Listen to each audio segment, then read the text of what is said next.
Hello Shambhu. अरे यार तोर खेतवा देखनी है ना, एकदम लगत है ना भैंसा चर घल्ले हम सो।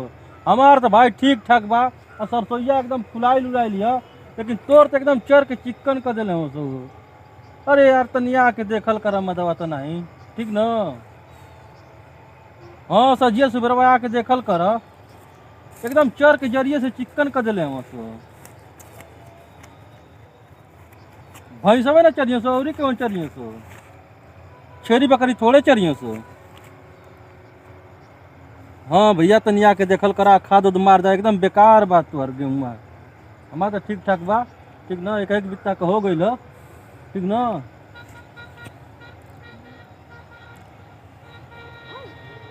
हाँ हाँ हाँ हाँ हाँ। वो तो हम देखनी है कि खाद उद पियरा था यार कैसन, आ ऊपर से चर घल्ले हम सो एकदम बेकार हो गई।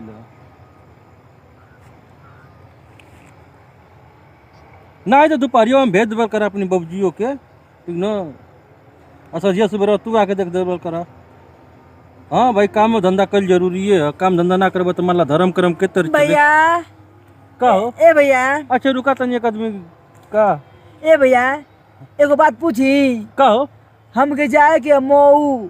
मऊ जाए के। हाँ मऊ में ना हाँ हमारी भैया का ससुराल है। हाँ तो हम ना पूछत पूछत अइली हाँ कि हेंगन हेंगन चल जाइया। हाँ तो उ खेतवा पकड़ के हाँ और जब भटवा के चिमनिया नहीं के हाँ ओही में हम घूम घाम के अइली हाँ तो अइला के बाद हम यहाँ तक तो आ गए। लेकिन हमके अब ई समझ में ना आवत ह हाँ कि हम मऊ के गने जाई। हमारी भैया के ससुराल जाए के ह, हमारी भाभी के ले आवे खातिर। अब भैया हमें के भेज देना कि जाके तू लिया के आऊ। तो भैया हम के गने जाए, हमके रास्ता बता दो भैया। अरे यार रास्ता तो एकदम आसान है। कैसा है भैया? सही। हाँ ट्रेन जाएगा भैया एकदम सीधे, एकदम भैया सीधे पकड़ ले ना। हाँ एकदम चल जो ठीक ना। एकदम सीधे। हाँ अच्छा कहीं घूमले। हाँ हमार बात ध्यान से सुन। हाँ भैया के ससुराल जात हुए ना, हाँ हाँ पहले वाला जात हुए हाँ पहले ले जाते हैं। तो कहीं घूमले हाँ तो समझ जो कि चल जेबे अली नगर या इंदारा। अच्छा आ ये रास्ता पकड़ के एकदम सीधे। हाँ एकदम सीधे जाइए ना। हमार बात सुनत हुए। हाँ हाँ ये रास्ता पकड़ के एकदम सीधे अच्छा मऊ चल जाई। आ इन्नी उन्नी कहीं घूमले अच्छा तो अदर इंदारा चल जाइबे।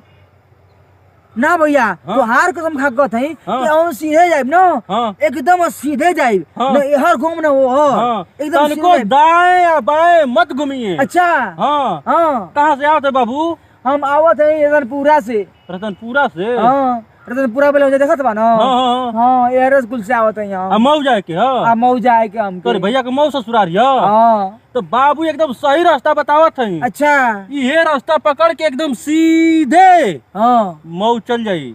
आ इन्नी उन्नी मत घूमिया ठीक ना। इन्नी उन्नी घूम गई ला तो अदर इंदारा चल जेबा। अबे इनिया सुन, हाई रास्ता एकदम सीधे जाई, एकदम है सीधे ठीक ना। आ इन्नी उन्नी तनको घूमिए मत।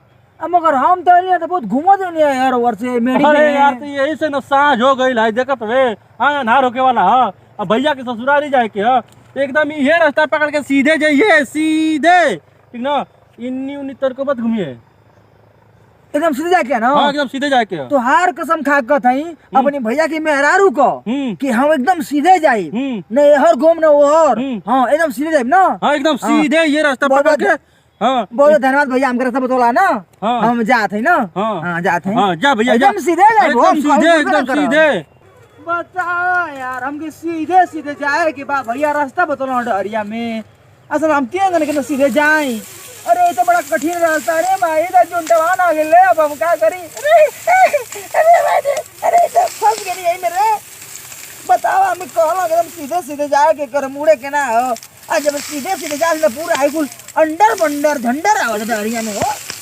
अरे भाई अब ये कथा गल करे। अब सीधे सीधे हम कहाँ जाए ना। अगर हम सीधे ना जाए तो भुला जाए, एकदम सीधे जाए। बोले कुछ हो जा, अब जाए सीधे कुछ भी हो। ऐसा ना सुनो थी 100 ग्राम मुर्गा लेते 100 ग्राम आप 25 किलो मसाला पिसवा दिए ठीक ना। और 100 आदमी आवत बना ठीक ना। मान ले कि ना खिया पियावल जाई तो फिर इज्जत ये डूब न जाई। हाँ, बेसी ना, खाली 100 ग्राम लेके आइए, 100 ग्राम मुर्गा। हाँ, आप 25 किलो मसाला पिसवा दिए, एकदम हला हेल हो जाए सबके। 100 आदमी बहुत खा लिए। ए भैया तसे बढ़ जी बा, हम करा 100 पार करके बढ़ जाना। अरे यार, तोर कहाँ घर दुकान है रे? तू बैठा ना, बताओ से बैठा बैठा, तू बैठा ना, बैठा। अरे सरवा, आदमी के जानवर है रे भाई। अरे अरे भाई भाई, ए बैठाओ बैठाओ, रास्ता में पार रे यार। नहीं हमके सीधे जाके हम बुला देते हो साला। ए क्या दो, ए रास्ते में खड़ा बताओ हमके। तो कि लौकत ना आनर होना रहे का? ना ना हम जा रहे हैं, सीधे हमके जाएंगे। ऐसे नहीं, ऐसे साले पागल बेटा जाता हूँ सके, हम दे यहाँ पर चढ़ के जाता हूँ। देखा थी कहाँ ले सरवा जाला, हम देखा थी। चल एक दिन पूरी ना खैली, इतना पेट झरत रहे, दवाई खा लेनी, सारा मैदानिये ना उतरा था। मैदानिये ना उतरत बा, अब का करी।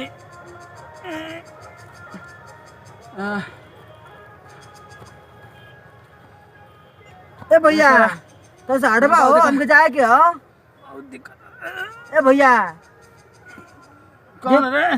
तो हटबा हमके जाए के रास्ता छोड़ा हमके भैया। ये रास्ता तो मिलल है। हाँ एगो भैया बैठा ला ना, तो कहना कि एकदम सीधे जाए के, तू रास्ते में बैठा ला, हम क्या करी। अबे दूसरी रोड से जा, देख कई दिन से।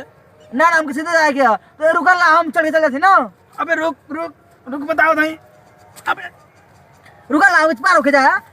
कान जाए हो ए, अबे कई दिन का मैदान कहीं कंडा बनाई लाटता। नहीं हमके जाए ना, हम जाए, हम इतना रात हो गई। हाँ और भैया हमके बोलिए कि ये सरकार ने पहुंच गया टाइम से। अरे सर,